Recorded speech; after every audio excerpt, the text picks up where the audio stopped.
Guys अब आते हैं हीट ऑफ एटमाइजेशन पे। Guys it is the heat required to break bonds in a molecule into gaseous atoms. पहली चीज, it will be heat supplied because we will have to supply heat to break molecule into gaseous atoms. Guys second query जो बच्चों की सबसे important होती है वो ये होती है कि what is the difference between bond dissociation energy and heat of atomization. Guys, understand करो bond dissociation energy में we are breaking one mole bonds and breaking the molecule into atoms. और heat of atomization में we are talking about one mole molecule जिसको हम atoms में break कर रहे हैं। Basically जो dissociation था, bond dissociation energy और atomization energy they will be same अगर तुम्हारा एक molecule में एक bond present है। In that case, atomization and bond dissociation energy will come out same guys. Example देखते हैं H2 giving 2H। अगर हम bond dissociation enthalpy की बात करें, we are breaking one mole HH bonds and making gaseous atoms. अगर हम heat of atomization की बात करें, we are breaking one mole H2 into gaseous atoms. एक जगह हम bond की बात कर रहे हैं, एक जगह हम molecule की बात कर रहे हैं। अब एक मॉलिक्यूल में अगर एक बॉन्ड है तो bond dissociation energy and heat of atomization will be same guys, जो कि मैंने लिखा हुआ है। Bond dissociation energy of HH bond is same as heat of atomization of H2 molecule. समझ में आया नहीं आया बच्चों? बट एटमाइजेशन तुम्हारा डायटोमिक मॉलिक्यूल के बजाय एक डिफरेंट मॉलिक्यूल के लिए, अब more than diatomic, triatomic, tetratomic molecule के लिए भी एटमाइजेशन वर्क करता है।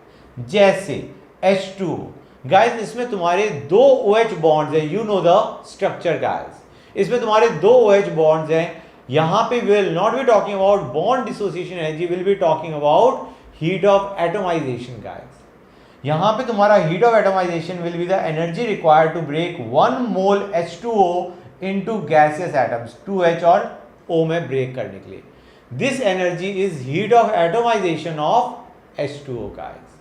समझ में आ रहा है नहीं आ रहा है बच्चों? इज दिस क्लियर और नॉट?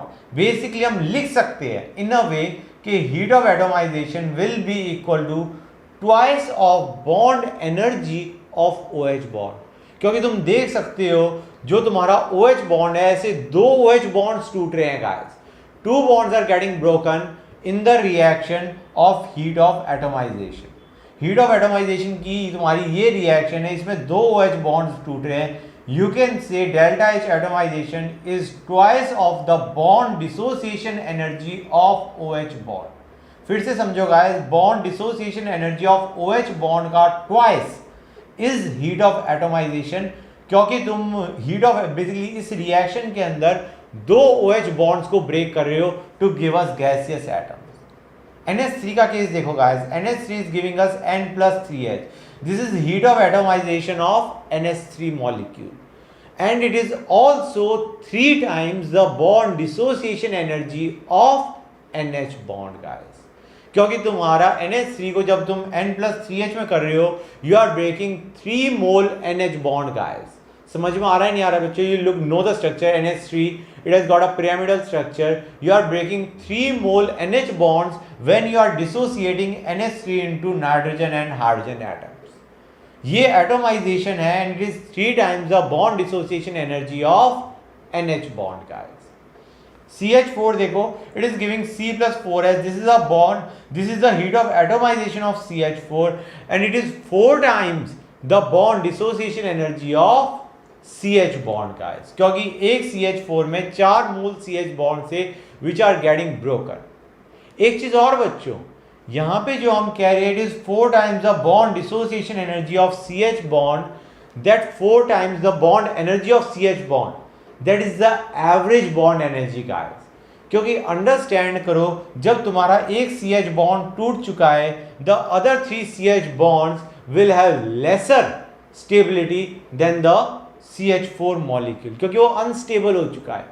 तो पॉइंट क्या है बच्चों? पॉइंट ये है कि तुम्हारा, हम कह रहे हैं it is 4 times the bond dissociation energy of CH bond, we are talking about average bond dissociation energy guys.